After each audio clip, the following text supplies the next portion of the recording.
Recently released survey data revealed some disturbing information about the savings habits of tenants. A full 65% of tenants, while having sufficient income to pay their rent, do not possess sufficient savings to continue paying their rent should they encounter a job layoff, setback, or change.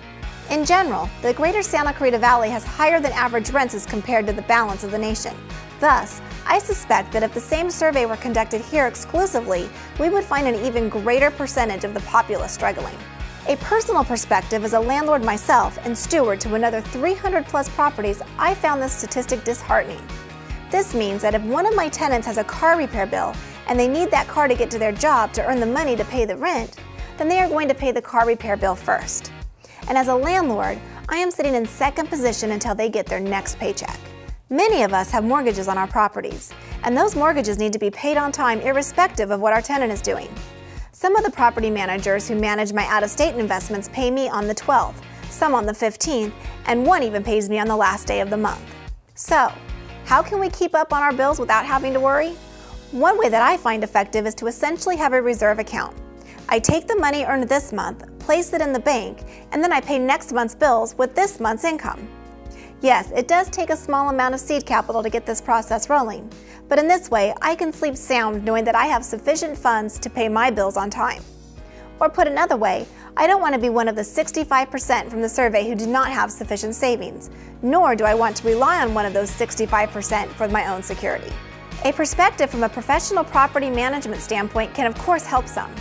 Although our contract with our landlord customers is to pay them on the 10th of each month, assuming we have their funds in our possession, we do our level best to pay out landlords the day after receiving their tenants' funds.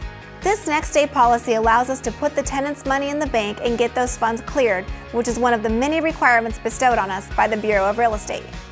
Keeping in mind, of course, this next day policy can always be affected by weekends and holidays, but as a rule, we want our customers to get their money as soon as possible. Notices.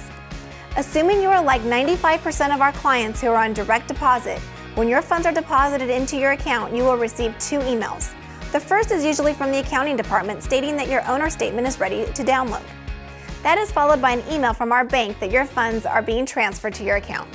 Fund transfers can take a couple of business days to clear our bank and get to your bank, but the notifications you receive from us are at the very least confirmation that the process has started. If you have not received one of these 2 notices, then it would be fair to assume that we have not received your tenant's rent. The internal workings. So what is the process for unreceived rent, you may ask? Keeping the deadline of the 10th in mind, we give the tenants a couple of days to pay, taking weekends and holidays into consideration. After about the 5th, we send emails to the tenants and any guarantors.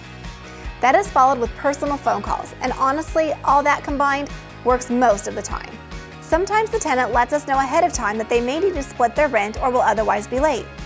When they contact us, which we always encourage them to do, we let our landlord customers know immediately that they may receive 2 separate deposits from us and/or their deposit may be delayed.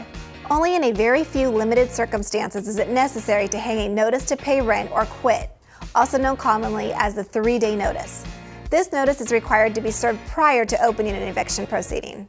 And the best news of all, our methods, soft as they may seem, result in a 99% on-time payment to our landlord customers. Yes, it is not a perfect score, but it is pretty darn close. Final thoughts. Although no landlord can control the savings and spending habits of their tenant, they can control their own. By having an investment savings fund backed by a professional working to collect your rent, you will be able to sleep easy knowing that your bills can be paid on time.